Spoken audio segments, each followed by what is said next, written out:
problem with IRAs and retirement accounts is? No, it's not that people don't do it, which is a big problem. No, it's not that they don't do enough, which is also a big problem. The biggest problem is this. All right, y'all. Welcome to Elephant Corner Financial Lab. My name is Nev Kraguljevic. I'm a financial planner out of beautiful state of Vermont. And in today's episode, we're going to be talking about the number one challenge and problem with retirement plans, specifically IRAs. We don't see as big of a problem with 401ks that folks may be not aware of. And after we talk about it, maybe you should go check your account. So obviously, one of the problems is that folks don't save nearly as much as they should for their retirement. Again, some of it is inertia, some of it is lack of planning, some of it is you just don't have enough money and the cash flow stuff doesn't support it. Somebody didn't sit down and explain things to you of why and how it could be beneficial. You didn't break down the numbers of like what are the tax implications, how do we structure things.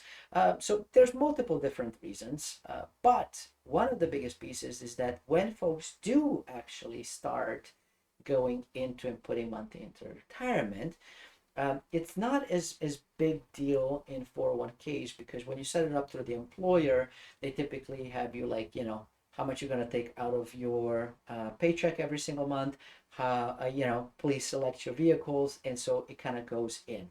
The challenge typically we see is things like SEP, simple, solo 401k, and IRAs or Roth IRAs, is that people will remember to put money in it, but they won't invest it. That is the number one problem. And there was actually a research, a study done by Fidelity that was looking into that and saying that about 40% of individuals with IRAs have money in it, they just never invested it. So they put money in and thinking, that's it. I put in my contributions and I am done. Well, not so fast. The purpose of putting money into the retirement plans is to actually invest it so that it grows. Now, I understand that, hey, and bless you for at least doing it, right? Like that is an amazing thing that you are doing it. But the challenge is that if you were to say, put, let's say, $1,000 for the ease of math. Let's do $1,000 for the ease of math, right? And you put it every single year for, say, 20 years. Okay, great. Now you have $20,000 in your retirement savings. That's awesome. That's great. Hey, I'm all for it. Bravo. The challenge is that you have this thing called inflation, which reduces how much money we actually have and how much that money can buy. And it used to be, prior to the COVID era, it used to be very challenging for me to try to explain inflation to people because it's almost like this silent tax. You don't pay anything, you don't have to write anything, you don't have to submit anything anywhere. It's just that slowly the cost of everything starts going up. Nowadays, people actually see it. We've all seen the price of groceries go up, the price of education go up, the price of gas go up, the price of cars, the price of everything goes up. And so our dollar doesn't go as far as it used to. I remember a time when $100, man, I mean, that could feed you for like a month. Nowadays, you walk into a grocery store, you walk out with like half full bag, and $100 is gone. And sometimes it's not even a bag. Like you can carry it in your hands. You don't even need a bag, and $100 is gone. So I think most people understand that. So what you're missing in not investing funds is that you're missing on the potential growth, right? And we say potential growth because no promises or guarantees, right? The markets will do what the markets will do. There's no way to predict how things are going to work out.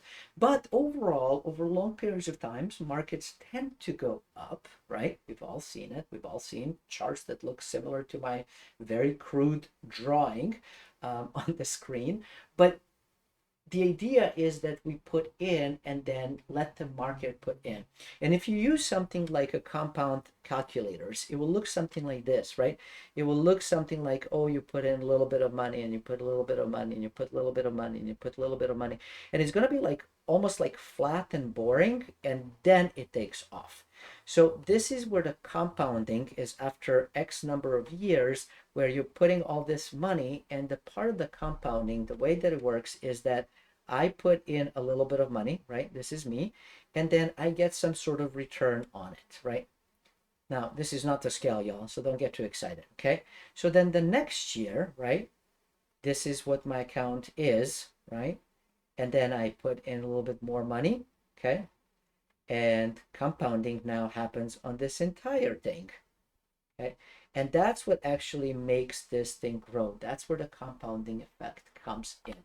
So if you do have an IRA, if you do have a SEP, if you do have a simple, if you do have a solo 401k, heck, if you have 401k, 403b, 457, or any kind of whatsoever retirement account where you might need to make elections to do things, I encourage you to log into your accounts. And if you don't know how to log in, then reach out to your administrator, your HR, somebody, anybody, tax professional, financial professional, somebody to help you get in it, and take a look to make sure that your contributions are being invested. Now, if you're doing it on a regular basis and you're doing this by yourself, you can actually set things up within the brokerage like Fidelity or Schwab, Vanguard, whatever you use, right? I'm not saying use these. I'm just saying these are the top three that most people end up using or have at least heard about. Go in and check things, and you can set up regular contributions, right? So every time you get paid, a little bit of money goes out so that you don't forget to do it. And then you can also set automated investing so that your money, when it hits the account, you go in and you make sure that you invest funds so that you are leveraging the time that you're saving, not just your savings, but the time and returns of the market. Hopefully, the market does end up giving you returns, so that if you're regularly putting for 20, 30, 40 years, you're also collecting on the growth of the market over those 10, 20, 30, 40 years or more. So there you go, folks. We have all uncovered the number one thing that folks should really think about is not just contributing money to their retirement, but also making sure that that money is being invested.